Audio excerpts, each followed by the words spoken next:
Nous nous intéressons ici au produit d'un miroir par une translation de réseau en suivant la même démarche que celle que nous avons adoptée pour le produit d'un axe de rotation et d'une translation. Le résultat du produit d'un miroir par une translation de réseau dépend de l'orientation de la translation par rapport à ce miroir. Afin d'illustrer mon propos, considérons ce miroir comme élément de symétrie d'un réseau orthorhombique. Choisissons-le perpendiculaire à B dans un réseau de bravets orthorhombique à base C centrée.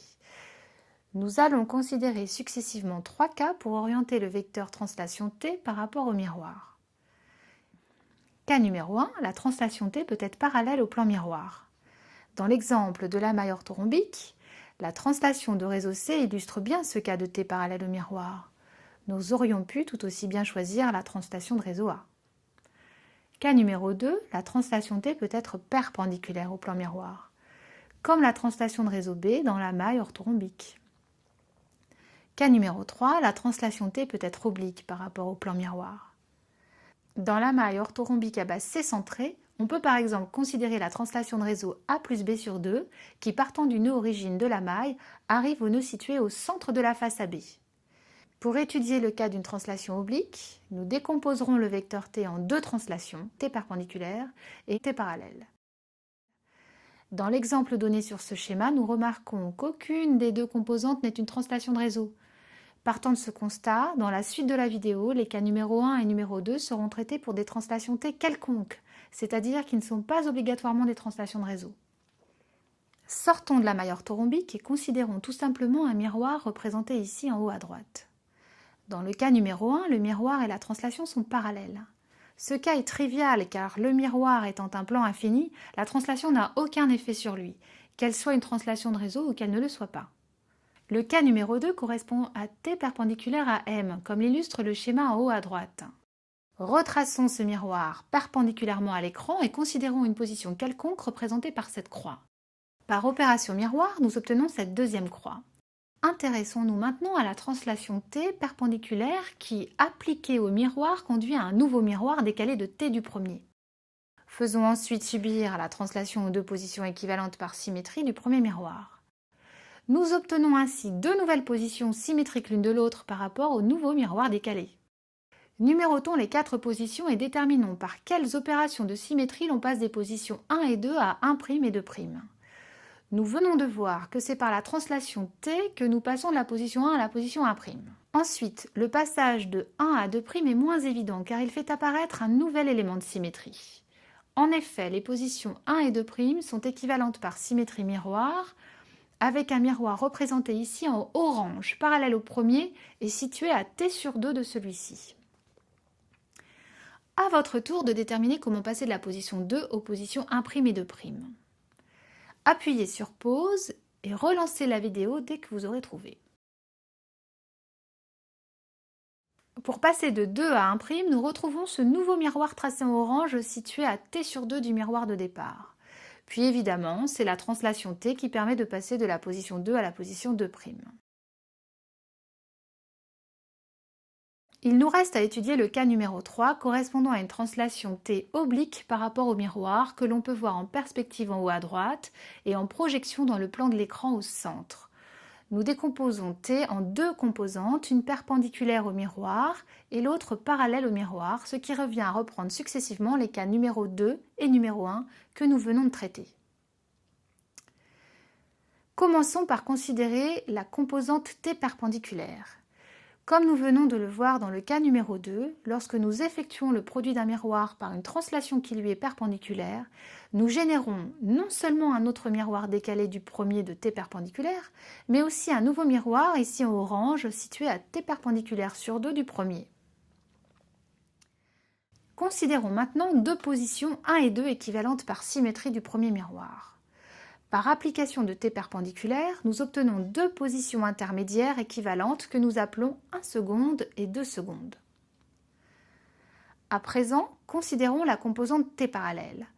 En faisant subir T parallèle aux positions 1 seconde et 2 secondes obtenues après l'application de T perpendiculaire, nous arrivons aux positions 1' et 2'. Si et seulement si T parallèle n'est pas une translation de réseau, le miroir orange change de nature il devient ce que nous appelons un miroir avec glissement, c'est-à-dire une opération miroir associée à une translation parallèle au miroir. Un miroir avec glissement, lorsqu'il est perpendiculaire au plan de la figure et que le glissement se fait quant à lui dans le plan de la figure, n'est plus représenté en trait plein, mais en trait tireté. Pour être sûr d'avoir bien compris l'opération associée à ce nouvel élément de symétrie appelé miroir avec glissement, examinons les opérations de symétrie qui permettent de passer des positions 1 et 2 aux positions 1' et 2'. Commençons par l'opération de symétrie qui relie la position 1 à la position 1'. Il s'agit de la translation de réseau oblique T qui se décompose en T perpendiculaire et T parallèle. Regardons maintenant comment passer de la position 1 à la position 2'. Il s'agit du miroir avec glissement situé à T perpendiculaire sur 2 du premier miroir qui associe une opération miroir à une translation T parallèle. À votre tour de déterminer comment passer de la position 2 aux positions 1' et 2'. Appuyez sur pause et quand vous pensez avoir trouvé, relancez la vidéo. L'élément de symétrie qui permet de passer de la position 2 à la position 1' est le miroir avec glissement situé à T perpendiculaire sur 2 du premier miroir qui associe une opération miroir pure à une translation T parallèle. Pour passer de 2 à 2 secondes, nous retrouvons la translation de réseau oblique T. Précisons davantage ce que sont ces miroirs avec glissement, aussi appelés miroirs translatoires. Un miroir avec glissement est un miroir M combiné à une translation qui lui est parallèle et qui, je le rappelle, n'est pas une translation de réseau. L'opération associée peut s'écrire de façon générale sous la forme entre parenthèses M, vecteur T parallèle. Plaçons le miroir dans un réseau cristallin et posons-nous la question de savoir quelles sont les translations T parallèles possibles. Nous formalisons le problème en écrivant que l'opération associée au miroir avec glissement, répétée 2 fois, doit être égale à l'identité.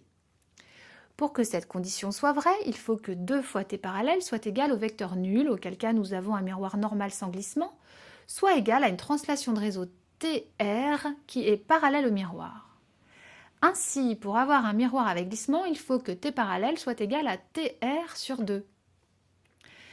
Si TR est égal à l'un des paramètres de maille, le glissement se fait alors selon les axes cristallographiques et peut valoir A sur 2, B sur 2, C sur 2.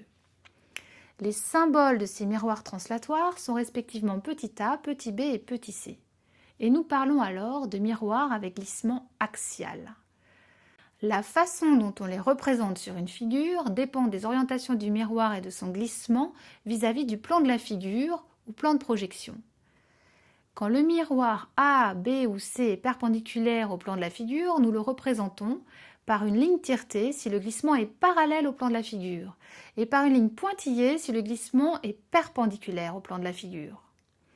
Quand le miroir est parallèle au plan de projection, nous le représentons par un angle fléché, la direction de la flèche désignant l'orientation du glissement. Nous pouvons avoir aussi toute une série de glissements diagonaux pour des translations de réseau TR du type A plus B ou A plus B plus C. Dans ce cas, le miroir translatoire se note petit n. Pour le représenter sur un schéma en projection, nous avons logiquement une combinaison d'une ligne tiretée et d'une ligne pointillée quand le miroir est perpendiculaire au plan de projection. Quand le miroir est parallèle au plan de projection, nous retrouvons l'angle avec cette fois-ci une flèche suivant sa bisectrice.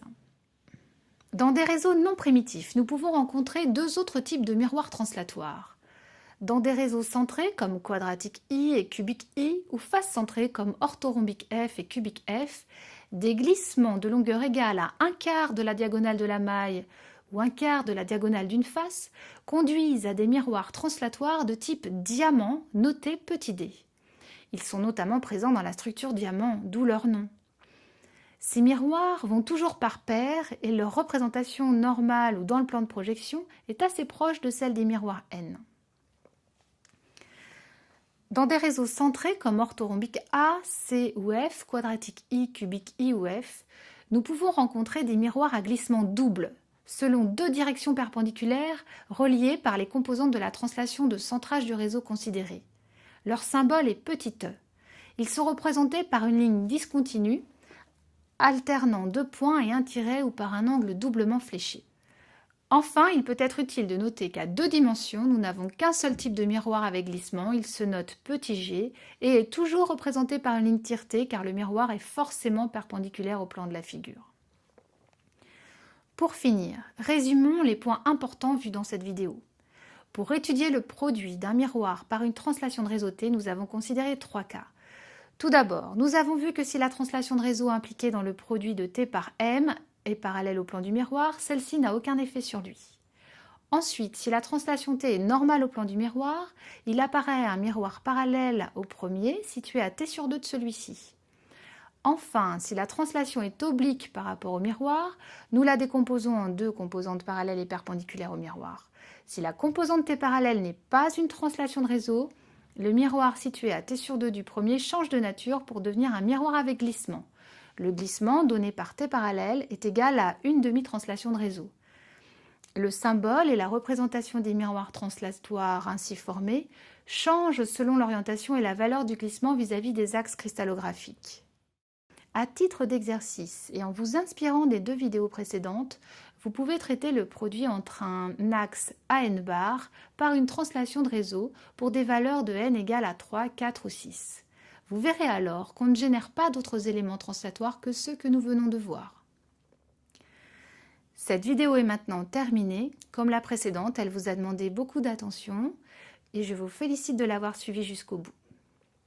Nous voici maintenant parés pour construire les groupes d'espace. Rendez-vous dans la vidéo suivante.